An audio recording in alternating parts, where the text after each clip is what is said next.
Thank you for tuning in to this channel. I am committed to bringing you the latest on the trending topics on politics, policy, and governance issues in our country and beyond. If you're watching for the first time, please remember to hit the like and subscribe button so that YouTube will notify you each and every time I upload fresh content. Now, in this video, I want us to look at something that has caused great concern among members of the public, particularly those living in Nairobi and its environs. Now, on January 6th, 2025, hooded men with guns were seen in the streets of Nairobi riding in a police car from a police station that Kenyans have neither heard of nor seen. Have a look at these images.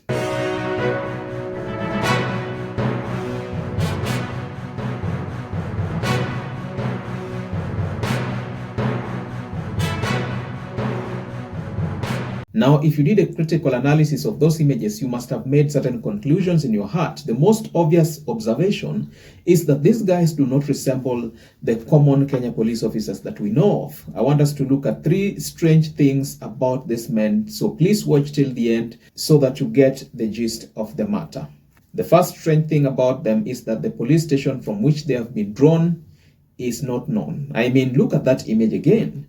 They are from Enirai police station, which is said to be in Nairobi, by the way. Personally, I've never heard of such a police station in Nairobi, leave alone in the entire country. So when I first saw this, I did a simple Google search and I couldn't find anything to do with Enirai police station, either on Google or on Google Map. Even Larry Madowo says that he has never heard of such a police station, and this is what has led many Kenyans to believe that Kenya has probably entered the new era whereby strange security agencies can be deployed to manage politics. Now, this is similar to what Rigathi Gachagua had noted about how the current administration is reportedly using the criminal justice system to manage politics. Now, it baffles a lot of people why these strange police officers, if at all they are police officers who are traversing the city and not the regular police that the common mwananchi are familiar with. The second thing that is strange about these officers is the degree of camouflage. These men had their mouths and heads covered.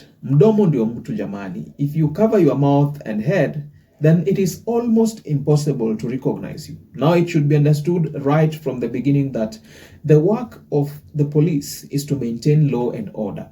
Maintaining law and order, in most cases, does not require camouflage. The law actually requires the police to identify themselves, especially when they encounter clans, or let me call them, how should I call them? Suspects or culprits, whichever name that may suffice, in their line of duty. In fact, Tanzania Police are said to be some of the most courteous police officers in the world because a Tanzanian officer is said to request suspects before making an arrest.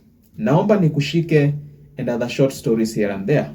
Anyway, now camouflage is a security tactic typical of the military. It was particularly exploited and developed by the Germans during the World War II, and it was later adopted as one of the greatest military tactics in the world. Maybe anti-terror police officers can be excused because for them, they have to deal with very serious threats of terrorism and global vandalism. But assuming that these people were drawn from the ATPU, it would still not be right for them to traverse the streets of Nairobi.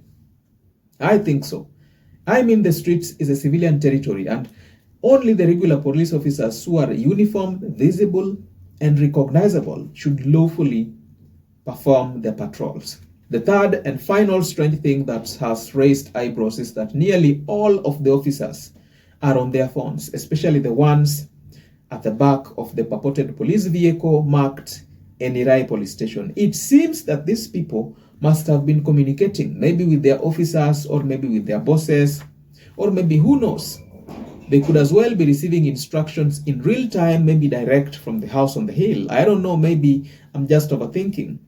Three of the men are clearly on their phones, and I refuse to believe that they are simply browsing or are just chilling on WhatsApp or on any other social media platform. Now, there seems to be some serious information that they are receiving in real time through their phones. I do not have much training and instruction on this subject, so I think I will leave it at this point. Even so, there are very good chances that there could be officers drawn from the National Intelligence Service. Now remember, NIS is an agency whose success depends on secrecy and camouflage.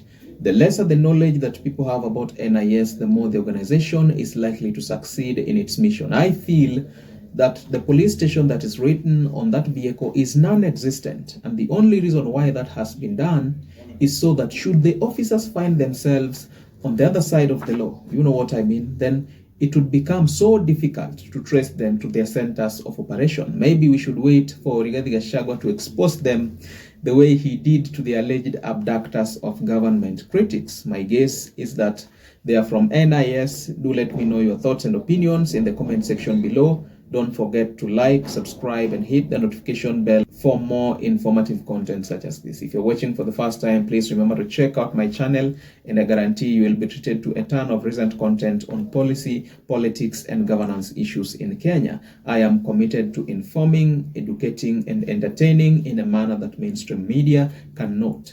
If you find my content useful, please reach over to me through the social media links available at the description of my channel. All right, guys, this is all that I had for you. Let us meet up in the next video that's coming after this.